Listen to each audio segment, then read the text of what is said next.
जय हिंद। आज आप लोग क्लास 10 का फिजिक्स लेसन फर्स्ट पढ़ रहे हैं और लेसन फर्स्ट का नाम है प्रकाश का परावर्तन तथा अपवर्तन। और ये मेरा पार्ट 13 वीडियो है। इससे पहले हम पार्ट 12 वीडियो बना के रेडी कर चुके हैं। तो अगर आप नहीं देखे हैं तो कम से कम पहले का वीडियो सब देखते आइए लगातार, तब जाकर ज्यादा समझ में आपको आज का पढ़ाई आएगा। आज के हम लोग इस वीडियो में लगातार 3 क्वेश्चन जानेंगे जो कि बहुत इंपॉर्टेंट क्वेश्चन है तुम्हारे एग्जाम की दृष्टि से। यानी लगातार 3 क्वेश्चन है, तीनों क्वेश्चन VVI है, यानी वेरी वेरी इंपॉर्टेंट है। सब VVI है। तो पहला क्वेश्चन क्या है? पहला क्वेश्चन जरा देखिए तो क्या लिखा हुआ है। उत्तल दर्पण का उपयोग वाहनों में साइड मिरर के रूप में क्यों करते हैं? और दूसरा क्वेश्चन देखिए क्या है। अवतल दर्पण को अभिसारी दर्पण क्यों कहते हैं? उत्तल दर्पण को अपसारी दर्पण क्यों कहते हैं? लगातार 3 क्वेश्चन है, हम एक एक करके तीनों क्वेश्चन के बारे में समझाते हैं। देखो, उत्तल दर्पण, अरे कौन दर्पण? उत्तल दर्पण। अब जानते हैं बउआ, ये उत्तल दर्पण का यूज जानते कहाँ किया जाता है? ये उत्तल दर्पण का यूज जो है गाड़ी के साइड मिरर में होता है। साइड मिरर देखो लिखा हुआ यहाँ पर, गाड़ी के साइड मिरर में होता है। साइड मिरर समझता है? अगर तुम बाइक चलाया होगा, तो बाइक के बगल में शीशा लगा रहता है, आईना लगा रहता है, जो कि पीछे के गाड़ी को देखने के लिए होता है।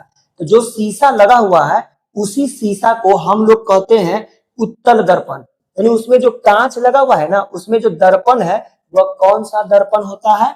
उत्तल दर्पण। तो सवाल है कि जो भी गाड़ी में, कोई भी गाड़ी हो, चाहे बाइक हो, चाहे 4 चक्का गाड़ी हो, ट्रक हो, कुछ भी हो, उसके साइड मिरर में हमेशा उत्तल दर्पण का यूज क्यों होता है? अवतल दर्पण का यूज क्यों नहीं होता है भाई? हमेशा उत्तल दर्पण का यूज होता है। पीछे के चीजों को देखने के लिए हमेशा उत्तल दर्पण का यूज क्यों होता है? तो जानते हैं इसका वजह? इसका सबसे मेन वजह है कि उत्तल दर्पण में खासियत है कि उसके अंदर में जो प्रतिबिंब बनता है, फोटो बनता है, वो सब छोटा छोटा बनता है। तो बताओ प्रतिबिंब कैसा बनता है? छोटा। तुम देखा ना है भाई, तुम गाड़ी को देखना, उसमें देखना दर्पण में, साइड मिरर में देखना कि जितना पीछे का गाड़ी उसमें नजर आता है ना, वो सब देखना छोटा छोटा नजर आएगा। छोटा छोटा क्या बड़ा बड़ा नजर आता है? बड़ा नजर नहीं आता, सब छोटा छोटा नजर आएगा। एकदम बुच्ची वो तन्नी तन्नी भर का नजर आएगा। तो उसी में देखना आदमी नजर आ रहा है, उसी में ट्रक नजर आ रहा है, पीछे साइकिल नजर आ रहा है, कोई पैदल चल रहा है तो वो भी नजर आ रहा है। छोटा छोटा नजर आएगा, छोटा छोटा। तो पहला खासियत है कि छोटा छोटा नजर आता है। अच्छा, दूसरा खासियत क्या है? उसमें जो प्रतिबिंब बनता है, पीछे के सभी चीजों का जो तस्वीर बनता है, सब सीधा बनता है। सीधा। अरे कैसा बनेगा? सीधा सीधा। यानी अगर पीछे के चीजों को देखोगे, मान लो कोई आदमी चल रहा है तो वो आदमी एकदम इसमें सीधा बनेगा, ऐसा नहीं कि उल्टा बनेगा, पांव ऊपर आएगा, मुंह नीचे रहेगा। ऐसा थोड़े है। या फिर ऐसा थोड़े कि गाड़ी, कोई ट्रक आ रहा है और ट्रक का चक्का उल्टा है, ऊपर है, ऊपर वाला भाग नीचे है। नहीं भाई, ट्रक एकदम सीधा नजर आएगा, उसमें जो गाड़ी वगैरह है सब सीधा नजर आएगा। तो दो खासियत है उत्तल दर्पण लगाने का। खासियत है कि प्रतिबिंब छोटा बनता है, सीधा बनता है, और सबसे मेन खासियत जानते हैं क्या है? कि इसका दृष्टि क्षेत्र, इसका मतलब किसका? उत्तल दर्पण का दृष्टि क्षेत्र विस्तृत होता है। विस्तृत। बताओ, दृष्टि क्षेत्र कैसा होता है? विस्तृत होता है। अब बच्चा सोच रहा होगा कि सर ये दृष्टि क्षेत्र विस्तृत होता है, इसका क्या मतलब है? अरे भैया, इसका मतलब है कि देखने का कैपेसिटी बहुत ज्यादा होता है। देखने का कैपेसिटी बहुत ज्यादा होता है। छोटे से आईना में तुम देखना कि दुनिया भर का चीज नजर आता है। यानी वो एक छोटा सा आईना में ही, जो गाड़ी के साइड मिरर में जो लगा रहता है छोटा सा आईना पीछे के चीजों को देखने के लिए, उसमें तुम गौर से देखना कि दुनिया भर का चीज उसी में नजर आ जाता है। यानी इतना छोटा आईना में तुम देखना कि ट्रक भी नजर आ जाएगा, कोई पैदल चल रहा है तो वो भी नजर आएगा, एकदम सड़क भी नजर आएगा, यहाँ तक कि सड़क का दायां तरफ वाला खेत और बायां तरफ वाला खेत भी उसमें नजर आता है। एक छोटे से आईना में पूरा पीछे का दुनिया नजर आ रहा है, छोटा सा आईना में हर चीज नजर आ रहा है। लेकिन अगर इसी को उल्टा कर दे, उत्तल दर्पण को हटाकर हम अवतल दर्पण ला के रख दे, तो भाई ये सारा चीज नजर नहीं आएगा। 2 ही 3 गो हमको खाली गाड़ी नजर आएगा, दुनिया भर का गाड़ी नजर नहीं आएगा, क्योंकि अवतल दर्पण में प्रतिबिंब बड़ा बनता है, बड़ा बड़ा। इसमें प्रतिबिंब कैसा बनता है, छोटा छोटा छोटा बनता है, तो बहुत सारा अट जाता है। अब बड़ा बनेगा तो उस दर्पण में कम अटेगा। तो बताओ बताओ बताओ बताओ, दृष्टि क्षेत्र विस्तृत होता है, इसका मतलब समझ में आया कि देखने का कैपेसिटी ज्यादा होता है। यानी छोटे से आईना में दुनिया भर का चीज को देखा जा सकता है, पीछे के सारे चीजों को अच्छे से देखा जा सकता है। लेकिन अवतल दर्पण में देखा नहीं जा सकता है, क्योंकि अवतल दर्पण में बड़ा बड़ा प्रतिबिंब बनता है। तो भैया तुमको समझ में आ गया होगा कि हम लोग गाड़ी के साइड मिरर में हमेशा कौन सा दर्पण यूज करते हैं, उत्तल दर्पण। क्यों यूज करते हैं, समझ में आया? क्योंकि प्रतिबिंब कैसा बनेगा, छोटा बनता है, प्रतिबिंब हमेशा सीधा बनता है, और दृष्टि क्षेत्र क्या होता है, विस्तृत। विस्तृत मतलब फैला हुआ ज्यादा होता है, देखने का कैपेसिटी ज्यादा होता है। ठीक है, तो आइए एक बार फिर से क्वेश्चन पढ़ते हैं। देखो फिर से क्वेश्चन, उत्तल दर्पण का उपयोग। देखो उत्तल दर्पण का उपयोग बताओ कहाँ होता है, जल्दी बताओ कहाँ होता है। वाहनों मतलब गाड़ी के कहाँ आता है, साइड मिरर में। किसमें होता है, साइड मिरर में होता है। साइड मिरर पूछ रहा है क्यों होता है, क्यों होता है, तो भाई क्यों होता है बता दिए ना, क्योंकि प्रतिबिंब छोटा बनता है, सीधा बनता है, और देखने का जो कैपेसिटी है वो ज्यादा होता है। और देखने का कैपेसिटी नहीं बोलेंगे, इस शब्द को रट लो। दृष्टि क्षेत्र कैसा होता है, विस्तृत होता है। बोलो तो समझ में आया? तो चलो भैया पहला क्वेश्चन हम समझा दिए। अब आओ दूसरा क्वेश्चन को समझो। तब दूसरा क्वेश्चन क्या कह रहा, अवतल दर्पण को अभिसारी दर्पण क्यों कहते हैं। तो इसको पहले मिटाने दो, फिर हम समझाते हैं। जल्दी से बताओ कौन दर्पण है, अवतल दर्पण। तो भाई मुझे पहले अवतल दर्पण लेने दो, अवतल दर्पण लेने दो। सॉरी ये उत्तल बना दिए ना, ये उत्तल बना दिए, अवतल लेने दो। अवतल दर्पण, देखो अवतल दर्पण बताओ, इसमें रंगा हुआ कहां से होगा, बाहर से, बाहर से, बाहर से। अच्छा बताओ, इसमें ये जो लाइन बना है इसको मुख्य अक्ष बोलते हैं। क्या बोलते हैं, यहाँ पर ध्रुव होता है, यहाँ पर फोकस होता है, यहाँ पर वक्रता केंद्र होता है, और यहाँ पर अनंत होता है। तो भाई देखो इसमें खासियत क्या है ना, कि इस दर्पण में खासियत क्या है कि अगर इसे हम समांतर अगर प्रकाश को गुजारेंगे, समांतर प्रकाश को गुजारेंगे, तो खासियत क्या है ना कि भाई, अच्छा तुम बताओ, समांतर आता है तो टकरा कर कहां से जाता है, फोकस से। कहां से जाएगा, फोकस से।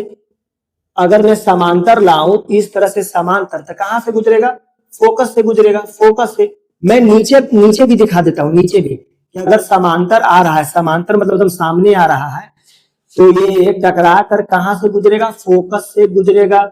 अगर समांतर आएगा तो कहां से गुजरेगा, फोकस से गुजरेगा। तुम नोटिस कर रहे हो एक बात, क्या नोटिस कर रहे हो, ये नोटिस करो कि इसमें जब प्रकाश समांतर आता है तो टकरा कर सब एक ही जगह पर देखो इकट्ठा हो रहा है। सारा प्रकाश टकरा कर एक ही जगह पर, बताओ तो इकट्ठा हो रहा है कि नहीं, इकट्ठा हो रहा है। इकट्ठा होने को पता है हम लोग क्या कहते हैं, अभिसारी। अरे क्या कहते हैं, अभिसारी कहते हैं, अभिसारी। इकट्ठा होने को क्या कहते हैं, अभिसारी कहते हैं। इसलिए इस दर्पण का नाम क्या पड़ गया, अभिसारी। इस दर्पण का नाम क्या पड़ गया, अभिसारी। क्यों पड़ गया मालूम चला, क्योंकि इस दर्पण में खासियत है कि जब प्रकाश सामने से आता है तो टकरा करके एक ही बिंदु पर एकत्रित हो जाता है, इकट्ठा हो जाता है। इसीलिए इस दर्पण को हम क्या कहते हैं, अभिसारी दर्पण कहते हैं। अभिसारी का मतलब सारा किरण इकट्ठा हो जाना। बोलो समझ में आया? तो इस दर्पण में खासियत है कि एकदम गुजारेंगे ना तो सब जाकर एक ही जगह पर इकट्ठा हो जाता है, इकट्ठा होता है। इसीलिए हम इसको क्या कहते हैं, अभिसारी दर्पण कहते हैं। चलो भैया दूसरा भी समझ में आ गया। दूसरा, अच्छा इसका परिभाषा कैसे लिखिएगा, परिभाषा ऐसे लिख देना कि जब प्रकाश है कि नहीं है, बताओ प्रकाश है तो कहना जब प्रकाश मुख्य अक्ष, मुख्य अक्ष है, मुख्य अक्ष के समांतर, चाहे ऐसे बोलना, मुख्य अक्ष है और मुख्य अक्ष के समांतर, तो मुख्य अक्ष के समांतर आपतित प्रकाश की किरण, आपतित मतलब आने वाली, आपतित प्रकाश की किरण परावर्तन के बाद एक ही बिंदु पर एकत्रित हो जाती है, यानी इकट्ठा हो जाती है, और इकट्ठा होने को हम क्या कहते हैं, अभिसारी। इसलिए इस दर्पण को क्या नाम पड़ गया, अभिसारी दर्पण। समझ में आया, समझ में आ गया। चलो इसको हटा देते हैं, इसको हटा देते हैं, क्योंकि एक जगह इकट्ठा कर देता है, इसीलिए इसका नाम पड़ गया अभिसारी। अच्छा ये वाला पढ़ो, अब ये वाला, अवतल को तो अभिसारी कहते हैं, लेकिन उत्तल दर्पण को भी कुछ कहते हैं। क्या कहते हैं, जल्दी बताओ, अपसारी। अपसारी, तो सवाल है कि कहेगा अपसारी दर्पण क्यों कहते हैं, तो भाई अपसारी दर्पण क्यों कहते हैं, समझो अपसारी दर्पण क्यों कहते हैं। इसके लिए मुझे बनाना पड़ेगा उत्तल दर्पण। बताओ उत्तल दर्पण ऐसे बनता है, देखो ऐसे, इसमें, अरे यार ये अवतल बना दिए हैं, तेज बन रहे हैं हम। अवतल बना के उत्तल बनाना है तो उत्तल ऐसे बनता है, इसमें अंदर की ओर रंगा रहेगा, देखो ऐसे ऐसे, देखिए देखिए देखिए। चलो इसमें जो बनाए हैं ये मुख्य अक्ष है, मुख्य अक्ष ये रहा ध्रुव। बताओ फोकस इधर रहता है, नहीं भैया फोकस इधर रहता है, वक्रता केंद्र भी इधर रहता है। इसमें देखो क्या खासियत है इसमें, कि इसमें जानते हैं प्रकाश को गुजारते हैं लेकिन समांतर, समांतर मतलब सामने। तुम बताओ प्रकाश को किधर से गुजारे, इधर से गुजारे या इधर से गुजारे। तो अगर तुम बोलेगा इधर से गुजारे तो तुमसे बड़का बुर्बक कोई नहीं है, क्योंकि हम पहले बताते कि जिधर रंगा रहता है प्रकाश उधर से नहीं टकराकर लौटता है। देखो ना भैया इधर रंगा हुआ है, इधर रंगा हुआ है, तो रंगा हुआ भाग से प्रकाश थोड़े टकराता है, इधर से मैं प्रकाश नहीं ले सकता हूँ, क्योंकि इधर प्रकाश लोगे तब परावर्तन नहीं हो पाएगा, टकरा कर नहीं लौट पाएगा। तो इधर से मत लो, प्रकाश इधर से लो। आओ लेते हैं, किस तरह से लेंगे, तो समांतर। देखो यह समांतर है, देखिए आ रहा है, देखिए आया समांतर, और टकरा करके इस तरह से लौटेगा, देखिए लौट गया। आर पार थोड़े होगा, आर पार नहीं होता है, आया और टकरा के इस तरह से लौट गया, देखिए लौट गया, लौट गया। अब देखिए नीचे से भी दिखा देते हैं, आया समांतर आ रहा है, समांतर मतलब सामने, ये मुख्य अक्ष है ना, मुख्य अक्ष के समांतर, समांतर मतलब सामने आ रहा है, और टकरा कर ये भी लौट जाएगा, देखिए लौट गया, लौट गया। एक और लो ना भैया, एक और लो, देखिए आया, ये भी टकरा कर क्या होगा, लौट जाएगा, देखो लौट गया, लौट गया। तुम बताओ इस दर्पण में तुम्हें क्या खासियत नजर आया, इसमें टकराने के बाद सारा प्रकाश एक जगह इकट्ठा हो रहा है, नहीं इकट्ठा हो रहा है भाई। तुम देखो प्रकाश आ रहा है और छितरा जा रहा है, यानी फैल रहा है, आ रहा है फैल जा रहा है, आ रहा है फैल जा रहा है, यानी यहाँ प्रकाश आ रहा है फैल जाता है, इधर छितरा जाता है, यानी सब छितरा जा रहा है, सब फैल जा रहा है, इकट्ठा नहीं हो रहा है।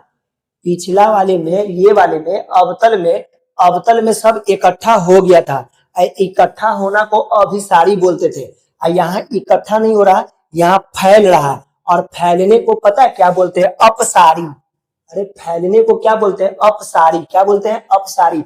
इसीलिए इस दर्पण का नाम क्या पड़ गया, अपसारी दर्पण पड़ गया। यानी हम लोग उत्तल दर्पण को अपसारी दर्पण भी कह सकते हैं। क्यों, क्योंकि इसमें प्रकाश टकराने के बाद फैलती चली जाती है, क्या होती चली जाती है, फैलती चली जाती है, इसीलिए इस दर्पण को हम क्या कहते हैं, अपसारी दर्पण। तो उम्मीद है कि तुम्हें समझ में आ गया होगा, एक बार अच्छा से रिवीजन कर लो।